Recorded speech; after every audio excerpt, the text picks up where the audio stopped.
Now I was just about starting to prepare to get this engine off the test stand and get it back in the car. And I've just noticed on the underside here, there's some oil stains. So it's right at the back there, you can see that. So we have a leak coming from somewhere. Now it could just be that the sump itself needs a bit of a retension. So if I can highlight that down the back there. This is over a day, sitting there for a day now. When I first put this engine together, we filled it up with oil and we let it sit. It actually sat for almost 2 weeks and did not have one drop of oil coming from the engine at all. But we've been running it now, so oil's been flowing around, and obviously it's been being forced out of areas where it can escape from. So I've got to find out where that's coming from. And that's the beauty about building a test frame like this. I'm so glad I did it, because I hate to have this all back in the car and then discover something like that. It can be quite difficult to get under there and start mucking around with things. So I've got to find out where that's coming from. Alrighty, so just looking under here now, I've taken off that little side plate that was just in front of the starter motor there. It's off the other side of the engine because I wanted to have a good feel under there. And if you notice inside of the bell housing here, just right in there, you can see that's wet with oil. It's all dry on this side, because I was thinking, is this a rear main seal or something like that? But the back of the flywheel's dry. There's no oil leaks there, but it is wet back there. So it's possibly just a sump on the underside. So I'm just going to go around and just tighten up all these bolts. I'm hoping it's just that. There was a drop of oil hanging off the drain plug here, so this just may need a new gasket. Actually, it didn't even have a gasket. That's actually a metal washer behind it, so that may be standard. But I'll see if maybe there's a fibre gasket or something I can use there. All dry up front. All the leaks seem to be happening back here, so I'm just going to go around and retighten all these sump bolts and clean the whole area off, and I'll check it again tomorrow. And again, this is just the beauty of having an engine on a test stand like this before you get it all back in the car, because this could end up being a nightmare having to do it in the car. So I'm going to get everything 100% sorted here before I do anything else.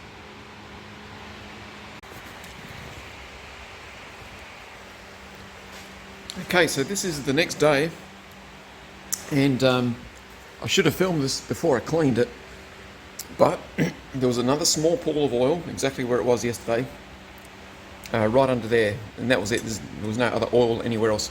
So I've actually pretty much confirmed. I followed the drip trail, which was dripping from the bottom of the bell housing corner there. Just followed it all the way up here. It's very hard to tell, but it was just slightly wet all the way up to the corner of this rocker cover. So that's where it's actually coming from. Because I don't know if you can tell, you probably can't tell from there, but the engine is on a slight decline, if you like, from top to bottom. It's not exactly level. And so the oil, and it's also keeled over. If you look at the back of the motor, it's, I'll go around there. It's not up exactly straight, it's just slightly keeled over, so it's kind of uphill and to the left a little, so the oil is pooling up on the head just in that corner there, and it's just dripping down slowly. I tightened up the oil pan drain yesterday.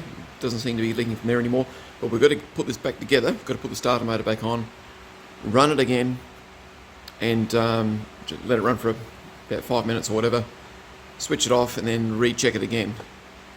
Now it's getting oil, obviously, which is a good sign, up to the top of the head.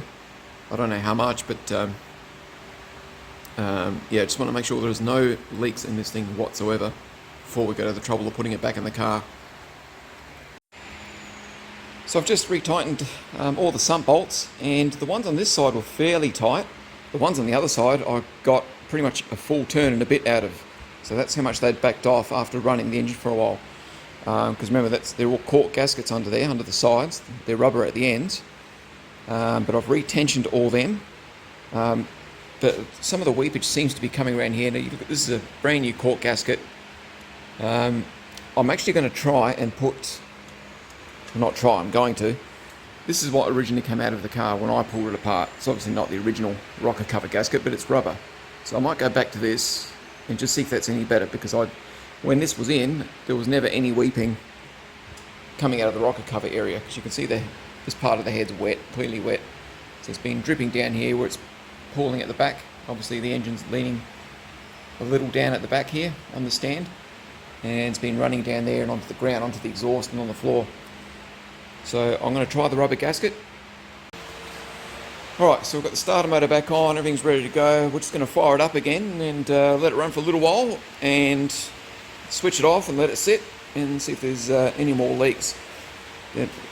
Hopefully there's no more out here. If there is, don't know, I'll have to sort something out for that corner. Because the engine's on a bit of a hill, it shouldn't leak oil, because what happens if you park uphill and leave it for the day? Anyway, let's okay, fire it up, Joel. Love the way it starts instantly.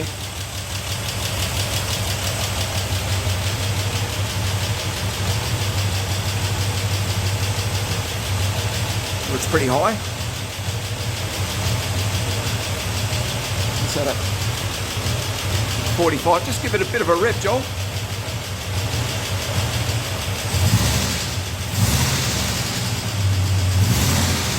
Let it idle.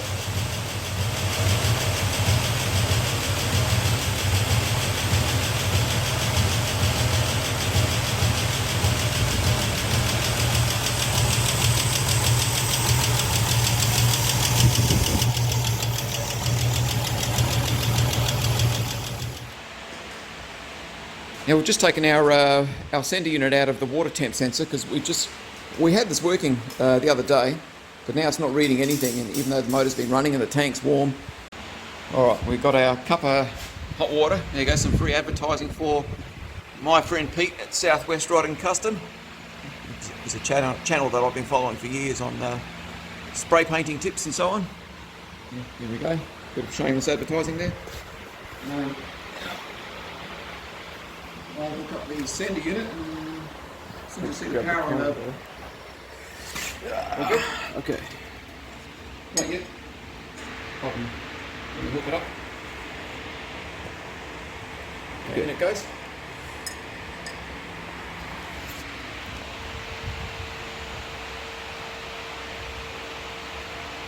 Lovely. I'm not getting any movement. Let me get rid of the ignition. That one. Ignition. Moving at all? Nothing. Nothing. And it's all weighing, the sender's in. Certainly is.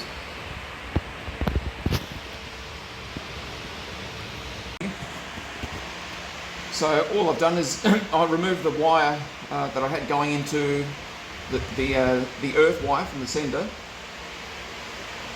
There was another wire that went from there to give it the distance. So, I got rid of that and shortened it and put in another wire. Put that back in the cup and you have a look at the sender and it works. So the problem was the wire.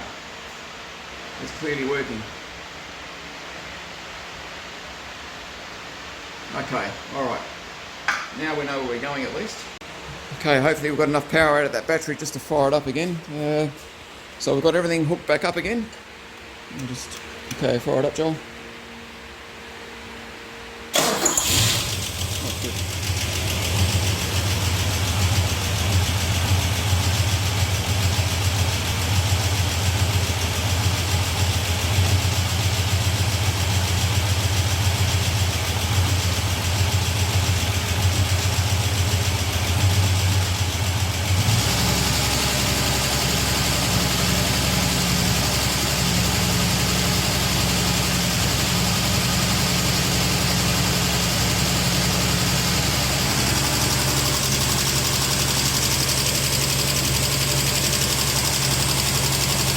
Fairly warm. Just check the other hose.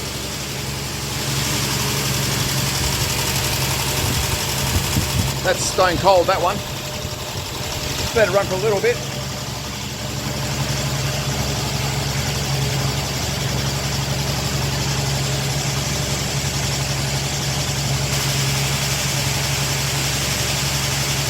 So I think the thermostat that's in there, just off memory, was, I think it was about a 90 degrees Celsius thermostat, 85, 90, something like that.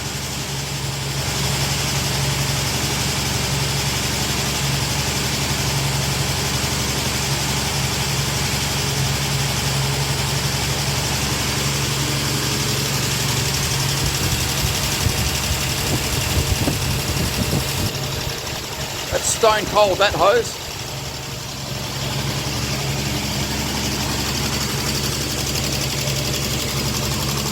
This one's just warm.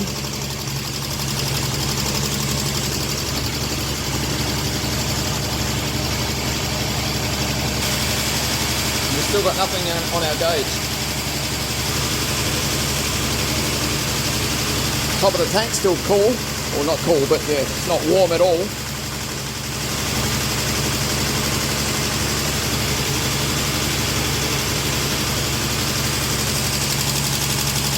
We don't have a slipping belt, so that's working.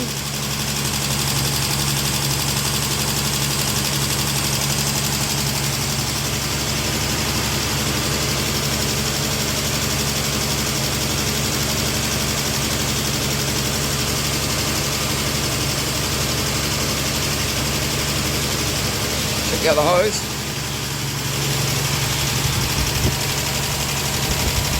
Okay, this hose is now starting to get warm.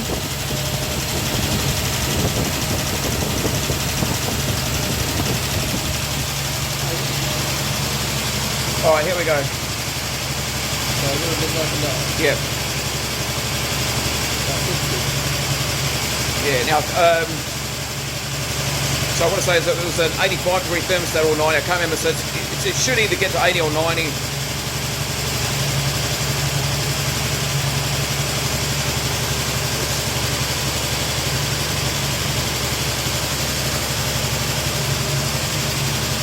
Got good oil pressure. Just drop the revs. Can you drop the revs, Josh, from the carby? Just idling a bit high. We might have to muck around with the idler adjustment on the... Oh, that's better.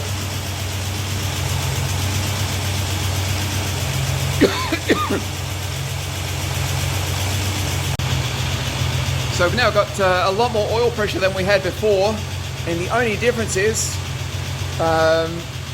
we topped it up with oil. That's pretty much all it was, because it had been leaking over time, so obviously the oil level went down quite a bit. If you look at the exhaust back there, spitting out water. I think there's water getting in through probably one of these studs in the inlet manifold. So I had to replace 4 of them. So I might have to take one of them out, see which one it is, and put some thread sealer on it, because that wasn't doing that before.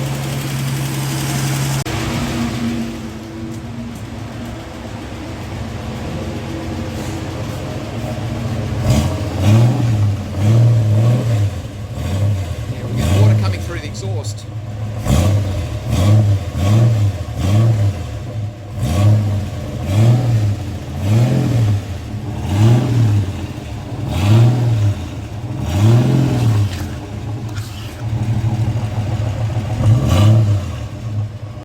Alright, now this is purely experimental. This is a hot dog or glass pack that's off of the Impala exhaust system. We've just cut it and stuck it onto our slant 6 here. Let's just see if it sounds any meaner, worse, better, whatever. Everything's hooked up. Carby's down. All right, let's fire away.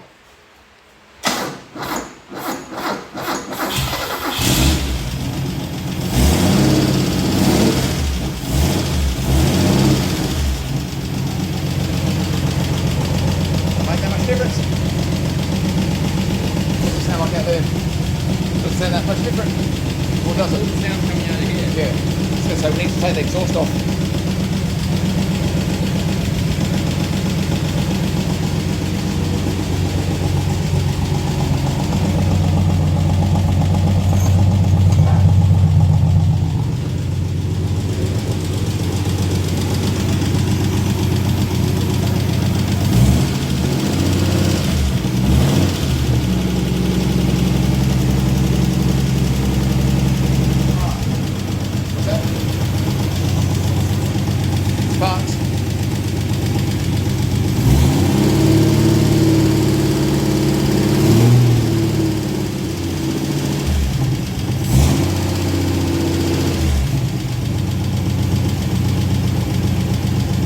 Doesn't sound all that different.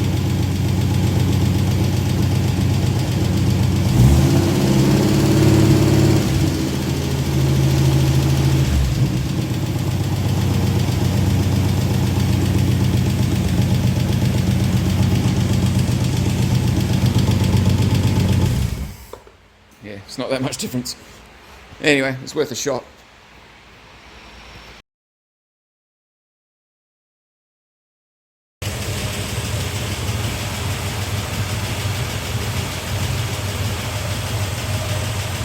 Now the oil pressure is a bit lower than it was yesterday, and again it's because it's leaked out oil, so I'll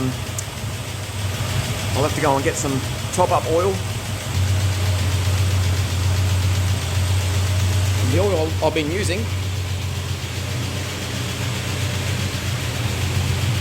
it's over here. Oh, we're out of fuel. There we go. So it's 10W30. You can use 5W30 or 10W30.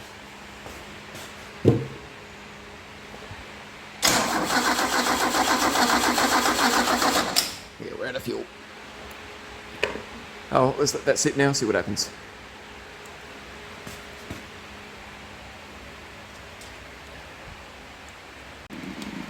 As you can see, I'm draining the water, and the main reason for that is because when the car's running, it's pouring out water out of the exhaust. So that's telling me that one of these studs for the inlet manifold, which goes into the water jacket in the head, is leaking.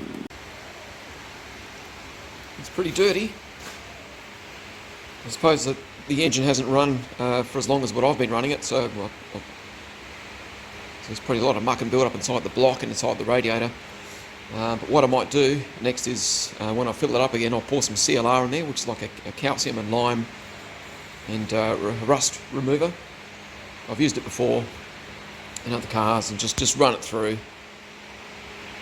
Just clean up any sort of garbage in there. Now I've just removed the exhaust and inlet manifold because it was spitting out quite a bit of water while it was running. And I was trying to figure out, is it the studs that it's leaking through? Where's this all coming from? And as I shine the torch against the gasket, this is a new gasket, you can see the stains from where the water was dripping. Like definitely down through there. There's definitely one there. Not so bad right at the end, but that's very suspect, that one.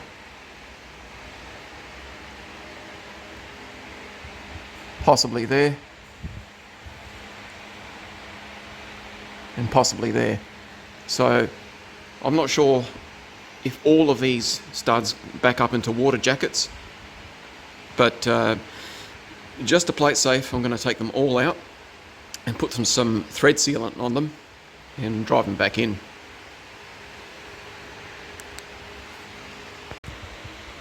So I'm just using some Permatex thread sealant, and I'm starting with this one here, which is definitely a candidate for leaking. So I've just got the stud out. This was actually a stud that I replaced because I can't remember if 3 of them broke while I was undoing the manifolds, and this is definitely one that was leaking. So yeah, we'll put some sealant on this. There we go.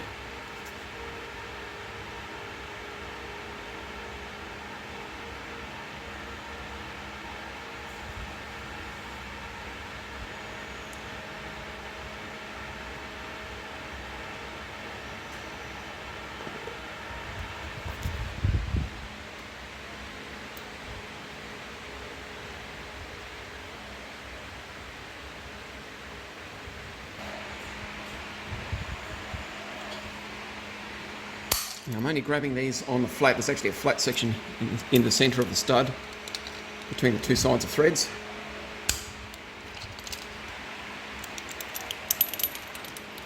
There's also the double nut trick that you can use to get these on and off, but I'm just going to do it this way.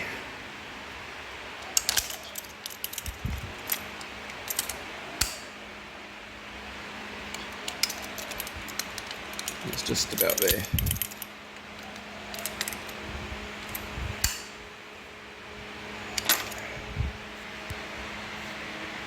There's the other candidate right there. It's very clear it's been leaking. So let's put some sealant on that. Now I was going to do every one of them, but I cannot get this one out, and I'm starting to damage the thread. I was just using vice grips from the very beginning, and this will not turn. That doesn't look like it's been leaking anyway, so I'm going to leave that put. Yes, I'm taking a bit of a risk, but I'm going to leave that one alone. But this one here has been leaking, and this is one that was that I've not removed or replaced, and I can actually feel on there some silicone. So this one was obviously an issue in the past, and it's loose. So we'll definitely do this one. Okay, and that's in. Now this one and this one went in fairly easily. In fact, I could keep driving it all the way. I'm not sure if they're supposed to eventually get tight and bind up. I guess it is a water jacket, so it goes all the way through. But that's about the length. This is an original. See, that sticks out a little bit further. I probably drove this in a little bit too far, but that's okay. As long as I can get the nut on. And here's a little tool I just made for picking up this engine for when the time comes. So basically, this will go on here like this. Oh, other way. Gonna need two hands here, hang on a sec. So basically these two bolts go through two threaded holes on top of the head here, which I believe were designed for this very purpose. So you could, they could pick up the motor from factory. They're probably at different shaped brackets, but same sort of thing. Now the distance from here to here is about 21 millimeters. And then I just drew it out a couple of holes in the side of this angle plate here. So I can get the hook in there like that, put my chain on. That way I can use my leveler that I've got back there. And make it a lot easier rather than using the straps, which is what I used before. Now I can also see here, just by these marks on the gasket, this is an exhaust port. So basically it goes exhaust, inlet, exhaust, two inlets, exhaust, inlet, exhaust, inlet, exhaust. You can see here, these marks here from where the exhaust has leaked through the gasket. And this nut here was particularly hard to put on because of the extractors. I couldn't really get in there and get a good grip on it, so I'm going to have to really try and get in there next time and tighten that down. And you can even see around here, so I don't know if that's normal, that you get a bit of bleeding there like that. The rear one's pretty good, so it looks like a little bit extra tension might be needed to button the manifolds down.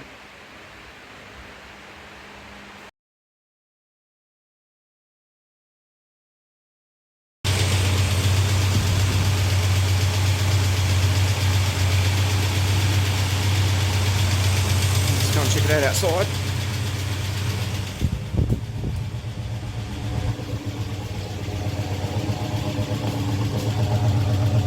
And looks like we have no water. That's good, we'll let that run for a bit.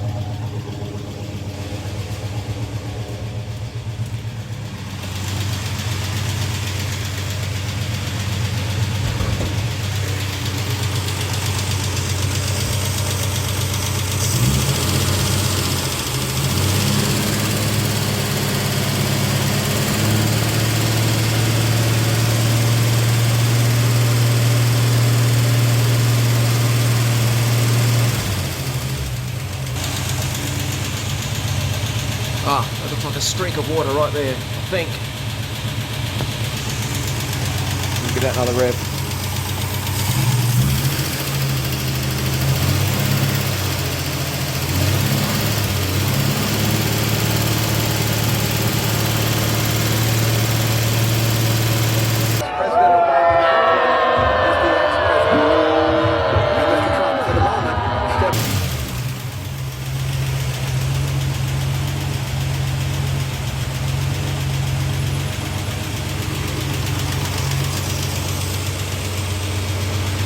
Right, so we still have some. And I'm suspecting it was, which stud was it? There was one that was, that turned very easily as I was doing it up. I think it was either this one or this one here. Actually, it might have been this one. I might have to take that back out and reseal it.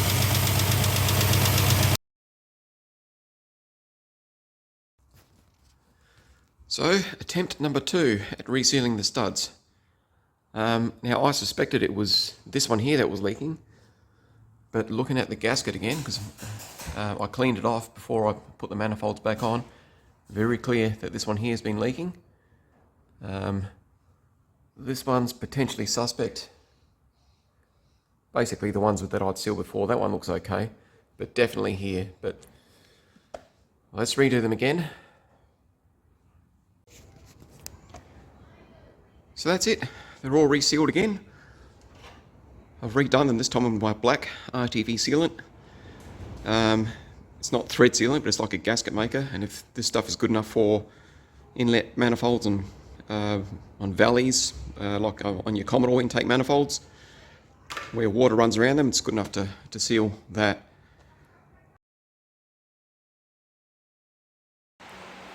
Okay, so here we go. Here's the second attempt at firing this thing up, making sure that water is not coming out the exhaust there. Now I've just topped up my radiator with water.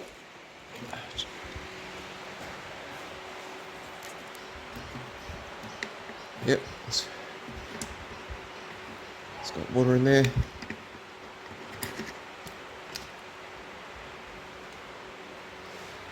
Let's get our gauges working.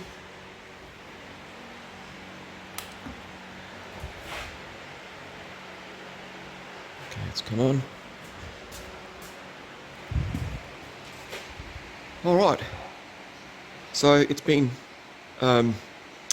24 hours. The RTV should have gone off by now. Hopefully it's done the job.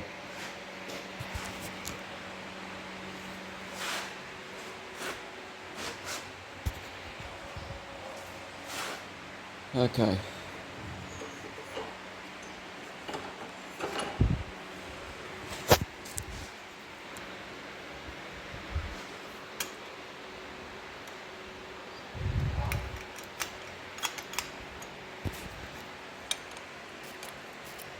Fuel coming out the carby, that's good. Everything's hooked up.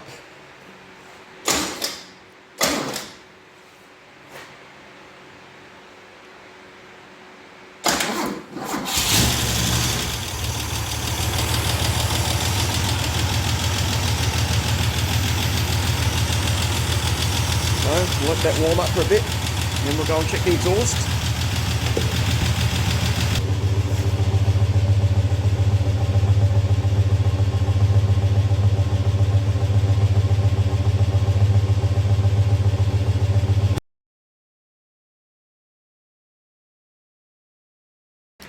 Right, final test. Should have cooled down by now.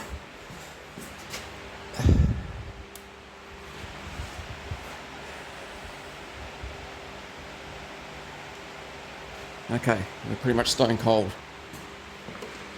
Alright. Hopefully that battery's going to fire up.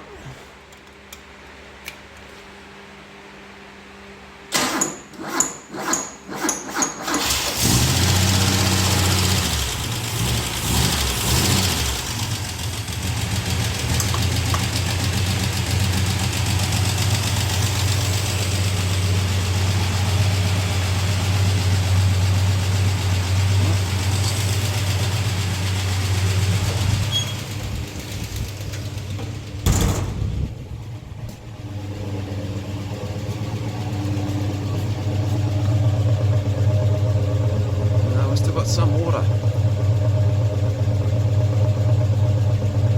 Still got some water.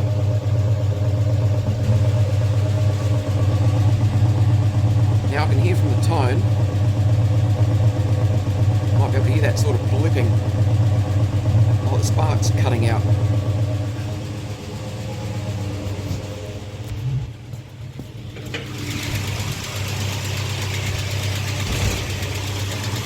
I'm going to have to pull out these plugs and just see if any of them are wet. Now I had the The head was checked for cracks and HM Gem engines, but they didn't pressure test it. Which is my fault, because I brought it there to check the cracks. I should have gotten pressure tested as well, because they are two separate jobs. Alright, further investigation will be needed.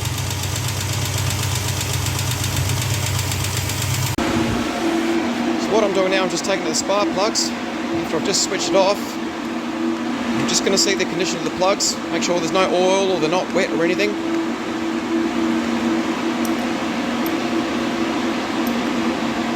I'll just take them out.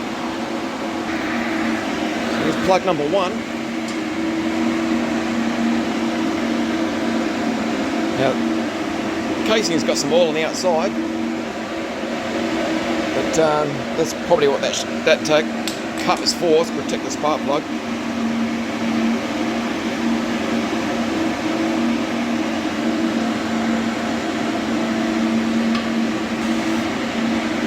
So just on inspection, I've got all the plugs out now.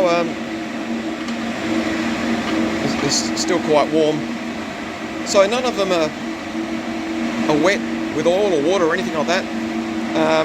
I was thinking maybe the brand new head gasket is leaking, and because you heard how the exhaust wasn't nice and smooth, it had a bit of a cut off. I thought maybe that's water getting in onto one of these spark plugs and drowning out the spark and causing that.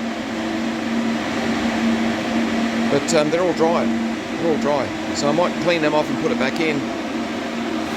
So maybe there are other issues. Maybe there is something with the head gasket or the head, or the valve stem seals. The exhaust manifold and inlet manifold studs. One of them is still leaking, or maybe a few of them still allowing water to come through. So what's the next step? We still have water coming out the exhaust. It's not quite as bad as what it was, which means whatever I did was semi-effective, but we still have water getting into the system. Now, I really doubt it's the head gasket. It's a new head gasket. The only thing that would cause that sort of thing would be a warped head. Now, the head was machined. Of course, I didn't organise this. It was already done on the car, so maybe I'm being too trusting, but I'm assuming it was done right. The block looked as though it was decked. If the block's uneven, and that can cause problems and warpage, and you can have water and oil, getting in under the head gasket that way. But I really don't think that's the case. I think it's still coming through these studs. So I'm going to have to pull off these, the inlet and the exhaust gaskets, recheck to see if I can see any stains. But if it's coming through the studs, it can easily be pouring into the inlet ports and getting sucked in into the cylinders, which would explain that blip as it idles, and that would also explain why the tachometer was kind of erratic. It wasn't smooth because the spark's being cut in and out. But I've checked the spark plugs. There's no sign of water in the spark plugs. Compression's all good there. So that's the first port of call. But I'm going to order a brand new intake manifold gasket, because I did notice, I think it was either this hole here or this one. One of them was kind of slightly butchered. So while I've got it off, I'm just going to order a new intake gasket, and I may have to order more studs and find some way to test these studs to make sure that no water is getting through past the head. Because the problem is, I can't really run the engine with both exhausts off. You can't start the car without an inlet manifold, because that would be ideal if I could have some sort of way of firing it up and seeing exactly where the water's coming from. How, which exhaust port is the one that's taking in water? Is it all of them? Is it two or one of them? These are all things we've got to find out.